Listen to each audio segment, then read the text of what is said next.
Welcome to ఆర్పై TV. నేను సుమలత. సంగారెడ్డి జిల్లా కలెక్టరేట్ ముందు ఉపాధి హామీ కూలీల ధర్నా, పెండింగ్ బకాయిలు విడుదల చేయాలంటూ కోరుతూ ఉపాధి హామీ కూలీల ధర్నా, పెండింగ్ బకాయిలు విడుదల చేయాలని కోరుతూ వ్యవసాయ కార్మిక సంఘం పాత్రలో కలెక్టరేట్ కార్యాలయం ముందు ఉపాధి హామీ కూలీల ధర్నా. వెల్కమ్ టు ఆర్పై టీవీ. నేను సుమలత.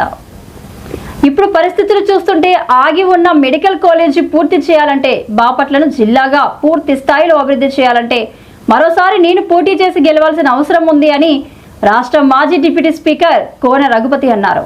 మన కార్యకర్తలపై ఈరోజు వారు ఒక కేసు పెడితే రేపు ఖచ్చితంగా 2 కేసులు పెడతామని అన్నారు.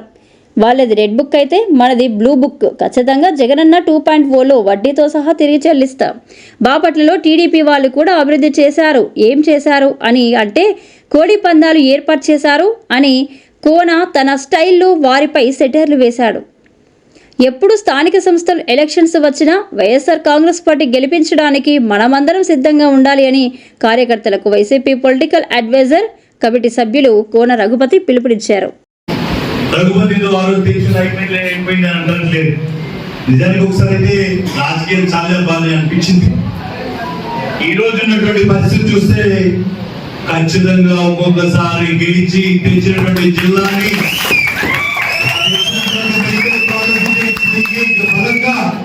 నాటే విధంగా నిలబడే విధంగా మనం చేయకపోతే అది చేసినట్టే కాదనేటువంటి నిర్ణయం. ఈరోజు ప్రజలు కూడా వారికి ఓటేసి ఆశపడి ఓటేసినటువంటి వాళ్ళు కూడా వాళ్ళ జ్ఞాపకం చేసుకుంటా ఉన్నారు. అయిపోయింది, 3 వచ్చినా అయిపోయింది. ఇంకా ఏ ఎలక్షన్ వచ్చినా అది స్థానిక సంస్థల ఎన్నికలు కావచ్చు, ఏ ఎన్నికలు వచ్చినా సిద్ధంగా ఉండాలి. వాళ్ళు తిరిగి వైఎస్ఆర్ కాంగ్రెస్ పార్టీ బలమేంటో బలగమేంటో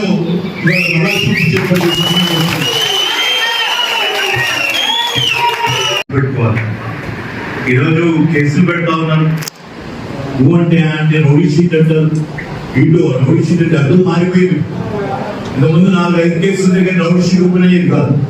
ఈరోజు వాళ్ళ ఇష్టం. వాళ్ళు 2 మేము రాసుకున్నాం, ఆ రాయి రాయిపోతే అది ఏంటి న్యాయవాదం అనేది ఇక్కడ లేదు. అంత దుర్మార్గమైనటువంటి పరిపాలన మనం ఇక్కడ చూడాలి. అంటే ఇవాళ వీళ్ళు శాస్త్రంగా బియ్యం ఉండేటట్టుగా రేపు మనం వస్తే వీడికి వడ్డీతో సహా తెలుస్తామన్న సంగతి మర్చిపోతా ఉన్నారు. 18,000, 20,000, 50,000 చేస్తాం. 4 కేసులు పెట్టి 8 కేసులు పెడతాం. ఏం తగ్గేదే పల్లె. అందులో అన్ని జాగ్రత్తగా గుర్తు పెట్టుకోండి. మనం కూడా బ్లూ బుక్ రాదు దాంట్లో.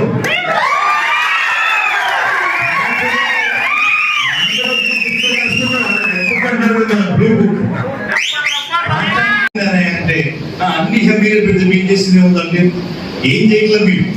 ఏం చేయట్లేదు మీరు చేశారు, చేయలేదంట. కోడి పందాలు ఆడించారు.